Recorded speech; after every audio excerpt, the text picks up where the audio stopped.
नमस्कार, मैं हूं नीलू। तो ये ईरान और अमेरिका के युद्ध के बीच में अब ईरान ने एक बड़ी तैयारी की है। देखिए, बातचीत तो होने की बात हो रही है कि अमेरिका और ईरान बातचीत करेगा, लेकिन तैयारियों से पीछे नहीं हट रहा है ईरान। वो अपनी तैयारियों को लगातार पुख्ता और मुकम्मल करने की कोशिश में जुटा हुआ है। अब एक नई तैयारी उसकी तरफ से शुरू हो गई है। ये तैयारी किस तरीके की है, बातचीत करने के लिए मयंक मेरे साथ जुड़ गए हैं। मयंक, बातचीत का दौर भी है, युद्ध की आशंका भी है, लेकिन इसी बीच जो ईरान है वो कोई कोताही नहीं बरतना चाहता। वो लगातार अपनी तरफ से तैयारी कर रहा है। इस बार इस समय एक और खबर आई है कि उसने अपनी तैयारियों में और इजाफा किया है। क्या है वो इजाफा? देखिए, ईरान से बहुत बड़ी खबर आई है कि जो फारस की खाड़ी है वहाँ पे ईरान ने अपनी कई पनडुब्बियों को तैनात कर दिया है। ये एक नया डेवलपमेंट है और बहुत बड़ी संख्या में जो पर्शियन गल्फ है, फारस की खाड़ी है, वहाँ पे ये ईरान की पनडुब्बियाँ जो हैं वो क्रूज़ मिसाइल से रेडी मोड में हैं और इन सब को फारस की खाड़ी में उतार दिया गया है। देखिए, ईरान के पास जो है वो नेवल फोर्स तो उसकी मजबूत है ही, लेकिन ये पनडुब्बियों के हम जिक्र इसलिए कर रहे हैं क्योंकि ये अमेरिका और इजराइल दोनों के लिए एक बड़ी चुनौती साबित हो सकती है अगर अमेरिका के साथ या इजराइल के साथ ईरान का युद्ध होता है। देखिए, ईरान के पास जो है वो 3 श्रेणी की सबमरीन्स हैं। एक उसमें जो एक नहांग है, एक का नाम एक फतेह है, लेकिन जो तीसरी पनडुब्बी है जो कि गदीर क्लास की कहा जाता है, उसका नाम गदीर है। ये जो पनडुब्बियां हैं इनको विशेष रूप से जो पर्शियन गल्फ है यहाँ के वॉरफेयर के लिए तैयार किया गया है। और ये पूरी की पूरी ऐसा बताया जा रहा है कि जो अभी रिसेंटली अमेरिका की तरफ से ये धमकी आई है कि भाई अगर आपके साथ ये समझौता नहीं होता है तो बहुत बुरे परिणाम होंगे। इसके बाद ये नया डेवलपमेंट है और ईरान ने अपनी आधे से ज़्यादा जो सबमरीन्स हैं उनको वॉर मोड में पर्शियन गल्फ में जो है उतार दिया है। अब इन पनडुब्बियों की देखिए खास बात क्या है। सबसे पहली बात तो ये है कि इसमें 533 मिलीमीटर के 2 टॉर्पीडोज इनमें होते हैं। मिसाइल्स कह लीजिए आप, सरल भाषा में अगर हम दर्शकों को समझाएं तो इसमें 2 बड़ी मिसाइल्स होती हैं। ये मिसाइल्स बेहद खतरनाक मानी जाती हैं। और जो शैलो वाटर होता है, जहां मतलब शैलो वाटर मतलब जो गहरा समुद्र नहीं है, देखिए जो पर्शियन गल्फ में जब भी वॉर्स होते हैं तो यहाँ पे ऐसी सबमरीन बहुत ज़्यादा खतरनाक होती हैं जो कम पानी में अच्छा परफॉर्म कर रहे हैं। तो ये जो गदीर क्लास की श्रेणी है कि जो इनकी टॉर्पीडो इनकी जो पनडुब्बी है, ये शैलो वाटर में मतलब कम गहरे पानी में इसमें एक्सपर्टाइज है इस पे युद्ध करने में। और बताया जाता है कि ऐसी करीब 100 के आसपास जो पनडुब्बियां हैं वो ईरान के पास है, जो शायद अभी जिसकी जानकारी पूरी तरह से बाहर नहीं है। अक्सर ऐसा होता है कि हथियारों के पास, किस कंट्री के पास कितने हथियार हैं, वो सामने कुछ आंकड़े होते हैं और ज़रूरत पड़ने पर जो है वो अलग क्षमता होती है। तो ऐसा बताया जा रहा है, ऐसी खबरें हैं कि इन्होंने काफ़ी सारी अपनी पनडुब्बियां जो हैं वो पर्शियन गल्फ में तैनात कर दी है। और देखिए, इसमें एक बड़ी खास बात यह है कि ये जो प्रोग्राम था, इस जो गदीर का जो हम जिक्र कर रहे हैं, इसको जिक्र करने की बड़ी वजह है कि इसको अमेरिका और इजराइल, इसकी नौसेना और इसकी आर्मी बड़ी गंभीरता से ले रही है कि ये जो पनडुब्बियां हैं, देखिए इस समय आकलन चल रहा है बिल्कुल पैरेलल कि अगर युद्ध होता है तो एयरफोर्स, अगर एयर वॉर होता है तो उसको कैसे निपटा जाएगा, अगर नेवल फाइट होती है तो कैसे निपटा जाएगा, अगर पनडुब्बियों की लड़ाई होती है तो कैसे निपटा जाएगा। और सबके लिए ईरान तैयार है। अगर B-2 बॉम्बर्स हैं तो इनके पास जो है वो मिसाइल्स, उसको डिस्ट्रॉय कर डिफेंस सिस्टम उसके लिए लगा रखा है।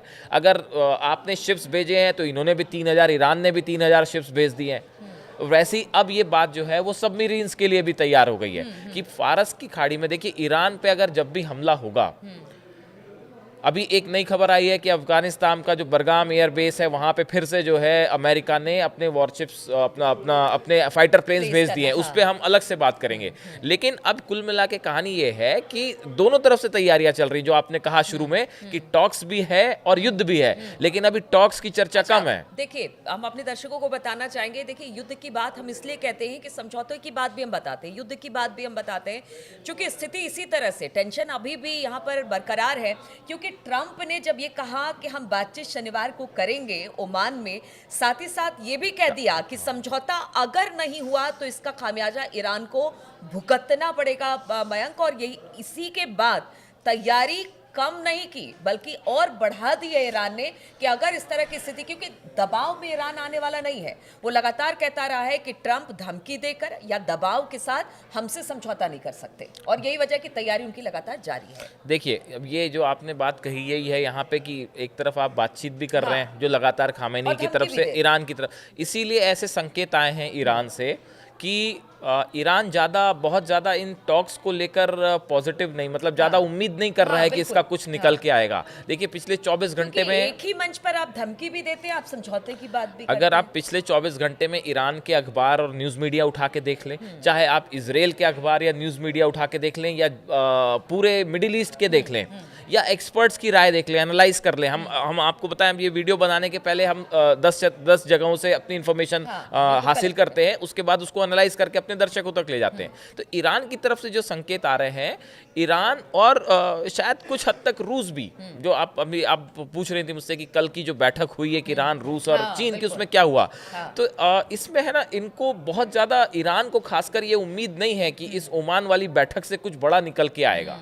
तो ईरान अपने युद्ध की तैयारी में भी जुटा है। अब हमारी जहाँ पे बात हुई थी कि ये जो सबमरीन वाली बात है, ये डेवलपमेंट इसके बाद का माना जा रहा है। तो ईरान अपने युद्ध के लिए तो तैयार है ही। अब ये ईरान की जो गदीर की एक बार हम फिर से बात करें, देखिए ये प्रोग्राम ईरान ने 2007 में शुरू किया था, गदीर क्लास की सबमरीन्स बनाने का। और ये कहा जाता है कि नॉर्थ कोरिया की योनो क्लास सबमरीन्स हैं, ये उसी की तरह है सबमरीन। हम एक बार फिर कहेंगे, हो सकता है नॉर्थ कोरिया से बड़ी टेक्नोलॉजी ये ईरान को ट्रांसफ़र की गई सबमरीन की। अब ये नॉर्थ कोरिया से आई टेक्नोलॉजी है, तो ये एकदम खतरनाक टेक्नोलॉजी है, इसमें कोई दो मत नहीं है। वैसे इसमें देखिए, इसमें 2 एंटी शिप मिसाइल्स हैं, एक नसर 1 और एक जास 2। ये जो एंटी शिप्स मिसाइल है, अगर अमेरिका या इसराइल के कोई शिप्स इलाके में है या ब्रिटिश शिप्स भी हैं, तो उस पर ये अटैक करने में ये सक्षम है सबमरीन। इसके अलावा एक और खबर ऐसी सोशल मीडिया में है, लेकिन जिसके बारे में अभी कोई बहुत पुख्ता जानकारी तो नहीं है। ये कहा जा रहा है कि ईरान ने रूस की मदद से कुछ और पावरफुल सबमरीन्स बना ली हैं। अब इसमें रूस ने मदद की या नहीं की, एक रिवर्स इंजीनियरिंग होती है। रिवर्स इंजीनियरिंग ऐसे होती है कि जैसे आपने वॉर टैक्टिक्स भी वॉर टैक्टिक्स, रिवर्स इंजीनियरिंग ये है कि आपने किसी देश से, मान लीजिए कोई पनडुब्बी खरीदी या कोई आपने फाइटर प्लेन खरीदा, उसके बाद आपने उसको डिसमेंटल करना शुरू किया और उसको टुकड़े कर करके अलग कर लिया, और उसके बाद जोड़ के आपने उसको फिर से अपना वॉरशिप बना लिया, या अपना, इसे कहते हैं रिवर्स इंजीनियरिंग। आपने किसी देश से कोई चीज़ ली और उसकी टेक्नोलॉजी समझ के अपने ऐसे कई हथियार बना लिए। तो ऐसा कहा जा रहा है कि रूस की कई और पावरफुल टेक्नोलॉजी से बनी सबमरीन्स ईरान के पास हैं, जिनका इस्तेमाल आने वाले दिनों में अगर वॉर होता है तो दिखाई देगा। बिल्कुल। तो आप देखिए कि एक तरफ बातचीत शनिवार को होनी है ईरान और अमेरिका के बीच, दूसरी तरफ तैयारी ईरान लगातार कर रहा है, थल जल नभ तीनों तरीके से, जहां से भी, जिस तरह से भी युद्ध अगर होता है उसकी आशंका बनती है, तो तैयार ईरान की तरफ से पुख्ता है। अमेरिका भी अपनी बात कर रहा, अब देखना होगा, शनिवार का इंतजार करना पड़ेगा कि वहां से क्या चीजें निकल कर आती है। लेकिन इस बीच जो भी अपडेट्स होगा वो हम अपने दर्शकों के लिए लेकर आते रहेंगे। फिलहाल हमारे साथ जुड़ने के लिए आपका बहुत बहुत शुक्रिया।